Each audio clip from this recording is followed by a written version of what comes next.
ಕರ್ನಾಟಕ ಸರ್ಕಾರ ಇವತ್ತು ಸಂಜೆ ಶಿಕ್ಷಣ ಮಂತ್ರಿ ಮಧು ಬಂಗಾರಪ್ಪ ಇವರಿಂದ ಒಂದು ಅಧಿಸೂಚನೆಯನ್ನು ಹೊರಡಿಸಿದ್ದಾರೆ. ಅದರಲ್ಲಿ 22ರಲ್ಲಿ ಬಿಜೆಪಿ ಸರ್ಕಾರ ಒಂದು ಅಧಿಸೂಚನೆ ಹೊರಡಿಸಿದ್ದನ್ನ ರದ್ದು ಮಾಡಿದ್ದಾರೆ. ಆ ಅಧಿಸೂಚನೆಯಲ್ಲಿ ಸಮವಸ್ತ್ರ, ಸಮಾನತೆ, ಏಕತೆ ಶಾಲಾ ಕಾಲೇಜುಗಳಲ್ಲಿ ಇರಬೇಕು ಮತ್ತು ಆ ಶಾಲಾ ಆಡಳಿತ ಮಂಡಳಿಯ ನಿರ್ಣಯದಂತೆ ಪಾಲಿಸಬೇಕು ಅಂತನ್ನುವಂಥದ್ದು ಮೆನ್ಷನ್ ಮಾಡಿದ್ದನ್ನ ಕಾಂಗ್ರೆಸ್ ಸರ್ಕಾರ ಮಧು ಬಂಗಾರಪ್ಪನವರ ಮೂಲಕ ಅದನ್ನು ರದ್ದುಪಡಿಸಿದ್ದಾರೆ. ಅಂದ್ರೆ ಇವರಿಗೆ ಸಮಾನತೆ, ಏಕತೆ ಬೇಡ ಅನ್ನುವಂಥದ್ದು ಒಂದು. ಹಿಂದೆ ಶ್ರೀಮತಿ ಇಂದಿರಾ ಗಾಂಧಿಯವರೇ ಇಡೀ ದೇಶದಲ್ಲಿ ತಂದಂತಹ ನಿರ್ಣಯ ಇದು. ಅಂದ್ರೆ ಶಾಲಾ ಕಾಲೇಜು ಮಕ್ಕಳಲ್ಲಿ ಯಾವುದೇ ರೀತಿಯ ಭೇದ ಭಾವನೆ ಇರಬಾರದು ಅಂತನ್ನುವಂಥ ದೃಷ್ಟಿಕೋನದಿಂದ ಸಮವಸ್ತ್ರ ಅರ್ಥನೇ ಇದೆ. ಸಮವಸ್ತ್ರ, ಸಮಾನತೆ, ಏಕತೆ, ಅಲ್ಲಿ ಮೇಲು ಕೀಳು, ಅಸ್ಪೃಶ್ಯತೆ, ಶ್ರೀಮಂತ ಬಡವರ, ರೈತ, ಕಾರ್ಮಿಕ ಅನ್ನುವಂಥ ಭೇದ ಭಾವನೆ ಇರಬಾರದು.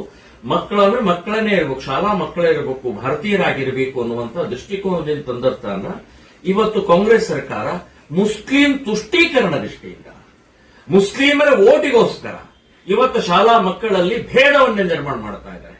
ಶಾಲಾ ಮಕ್ಕಳಲ್ಲಿ ಒಡಕವನ್ನು ನಿರ್ಮಾಣ ಮಾಡ್ತಾ ಇದ್ದಾರೆ. ಇವತ್ತು ಹಿಜಾಬ್ ಹಾಕೊಂಡ್ ಬರಬಹುದು ಅಂತನ್ನುವಂಥದ್ದನ್ನ ಇವತ್ತು ಡಿಕ್ಲೇರ್ ಮಾಡಿದರು.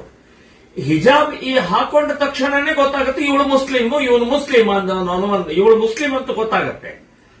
ಸೊ ಇದು ಇದಕ್ಕೆ ತಕ್ಕ ಹಾಗೆ ಟೋಪಿನ ಹಾಕೊಂಡ್ ಬರಬಹುದು, ಸಾಂಪ್ರದಾಯಿಕವಾದಂತಹ ಉಡುಪುಗಳನ್ನು ಹಾಕೊಂಡ್ ಬರಬಹುದು ಅಂತ ಹುಡುಗರು ಟೋಪಿ ಹಾಕೊಂಡ್ ಬರ್ತಾರೆ. ಸೊ ಇವನು ಮುಸ್ಲಿಂ ಅಂತ ಆಗತ್ತೆ.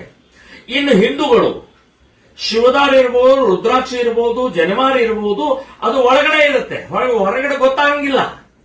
ಇವನು ಬ್ರಾಹ್ಮಣ, ಇವನು ಲಿಂಗಾಯತ, ಇವನು ಅದು ಇದು ಅಂತ ಗೊತ್ತಾಗಂಗಿಲ್ಲ. ಸೊ ಒಳಗಡೆ ಇರುವಂತಹದ್ದು ನೀವೇ ಹೇಳಿದ್ರಿ, ಅದನ್ನ ಧರಿಸಬಹುದು ಅಂತನ್ನುವಂಥದ್ದು ನೀವೇನು ಆರ್ಡರ್ ಮಾಡೋದು. ಅದು ಅವರ ಸಂಪ್ರದಾಯ, ನಿಮಗೆ ಕಣ್ಣಿಗೆ ಕಾಣುವುದಿಲ್ಲ, ಅದು ಹೊರಗಡೆ ಗೊತ್ತಾಗುದಿಲ್ಲ ಅದು. ಸೊ ಈ ರೀತಿಯ ನಿಮ್ಮ ಉದ್ದಟತನ, ನಿಮ್ಮ ವ್ಯವಸ್ಥಿತವಾದಂತ ಕಣ್ಣಿಗೆ ಮಣ್ಣು ಹಾಕುವಂತಹದ್ದು ಇದು ಸರಿಯಲ್ಲ ಅಂತನ್ನುವಂಥದ್ದು ಹೇಳ್ತಾರೆ. ಇನ್ನು ಪೇಟಾ ಹಾಕೊಳ್ಳುವಂತಹದ್ದು, ಟರ್ಬನ್ ಹಾಕೊಳ್ಳುವಂತಹದ್ದು ಮಾಡಬಹುದು. ಪೇಟಾ, ಟರ್ಬನ್ ಯಾರು ಹಾಕೊಳ್ತಾರೆ? ಎಲ್ಲಿದೆ ಪದ್ಧತಿ ಅದು? ಇದರಲ್ಲಿ ಇದೆ ಅಷ್ಟೇ. ಸಿಖ್ ಪಂಜಾಬ್ನಲ್ಲಿ ಟರ್ಬನ್ ಹಾಕೊಳ್ತಾರೆ, ಪೇಟಾ ಹಾಕೊಳ್ತಾರೆ ಸಂಬಂಧಪಟ್ಟಂತವರು. ಇಲ್ಲಿ ಕರ್ನಾಟಕದಲ್ಲಿ ಏನ್ ಸಂಬಂಧ ಅದು? ಸೊ ಈ ರೀತಿಯ ಅಧಿಸೂಚನೆ ಹೊರಡಿಸ್ತಾ ಇರುವಂತಹದ್ದು ಮುಸ್ಲಿಂ ತುಷ್ಟೀಕರಣ ಅನ್ನುವಂಥದ್ದು ಬಹಳ ಸ್ಪಷ್ಟವಾಗಿದೆ. ನೀವು ಸಮಾನತೆ ನಿಮಗೆ ಬೇಕಾಗಿಲ್ಲ, ಮುಸ್ಲಿಮರು ಬೇಕಾಗಿದೆ. ಒಡಕವನ್ನೇ ನಿರ್ಮಾಣ ಮಾಡುವಂತಹ ಪ್ರಕ್ರಿಯೆ ಬೇಕಾಗಿದೆ ಅಂತನ್ನುವಂಥದ್ದು ಸ್ಪಷ್ಟವಾಗಿ ಕಾಣಿಸುತ್ತೆ. ಇದರ ಜೊತೆಗೆ ಇನ್ನೊಂದು ಅಪಾಯಕಾರಿಯ ಬೆಳವಣಿಗೆ ಅಂತಂದ್ರೆ, ಈ ಎಸ್ಡಿಎಂಸಿ ಅಂತನ್ನುವಂಥದ್ದು ಒಂದು ಶಾಲಾ ಕಮಿಟಿ ನೇಮಕ ಆಗ್ತಿತ್ತು. ಆ ಶಾಲಾ ಕಮಿಟಿಯವರ ಹಕ್ಕನ್ನ ಕಸಿದುಕೊಂಡಿದ್ದಾರೆ. ಅವ್ರು ಯಾವುದೇ ನಿರ್ಣಯ ತಗೊಳ್ಳಂಗಿಲ್ಲ, ಸರ್ಕಾರದ ಅಧಿಸೂಚನೆ ಏನಿದೆ ಅದನ್ನೇ ಪಾಲಿಸಬೇಕು ಅಂತನ್ನುವಂಥದ್ದು ತಗೊಂಡಿದ್ದಾರೆ.